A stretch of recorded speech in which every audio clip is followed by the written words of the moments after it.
We're in Niagara Falls today, where Westlane Secondary School is holding their 10th annual Walk for AIDS. Now, Mary, you've been part of this walk for the last 10 years. How did you get involved? Stephen Lewis came to speak with all of DSBN teachers in the fall of 2003, and he told us what was happening in Africa, and he asked for help. And I don't know anybody who could say no to his request, because he's such a good speaker, and what's happening in Africa is devastating to the young there. And what changes have you seen over the past 10 years in terms of attitude? An excellent attitude amongst our students to the cause, and the fact that we've adopted it as a school community. With respect to Africa, there is change. We now have 8 million as opposed to 800,000 on antiretroviral drugs. The orphanage that we support in Kenya, Kisumu, have some children that we met in 2006 that are HIV positive, and they're still alive today, and they're going to high school, and they're growing, and they're strong, and they will live a long life as long as we look after them, and we intend to do just that.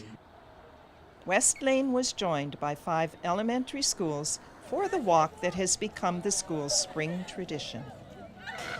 I've done it for all 4 years that I've been in high school.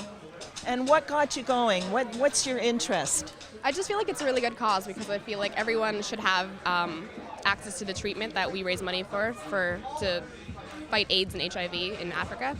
Now, Abeer, you're in grade 12. What's next for you? Will you continue with this type of activity? Actually, yeah, I plan to go to University of Ottawa where a lot of this started, the Tumani Foundation, so hopefully I can continue it there. Stephen Lewis inspired the AIDS Walk, and today his foundation brought in speakers from Africa to talk to the students.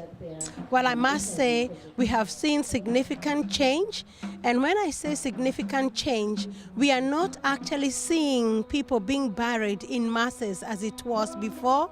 The level of infection has gone low, and that is because of the work of the civil society, WEMIS and other key partners, creating awareness on behavior change, on prevention. We are seeing stigma going lower and access to treatment getting better. But more than anything else, we are seeing the grandmothers who are the bedrock of care and support for orphans beginning to have hope.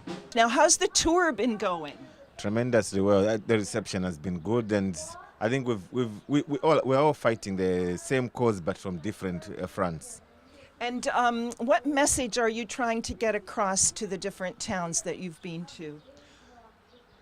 Basically, health issues are human rights. So as we encompass human rights, we also need to encompass health rights into the human rights. Today's message of solidarity is important as Africa continues to struggle with the impact of AIDS. In Niagara Falls, I'm Brenda Schultz, and you're watching The Source.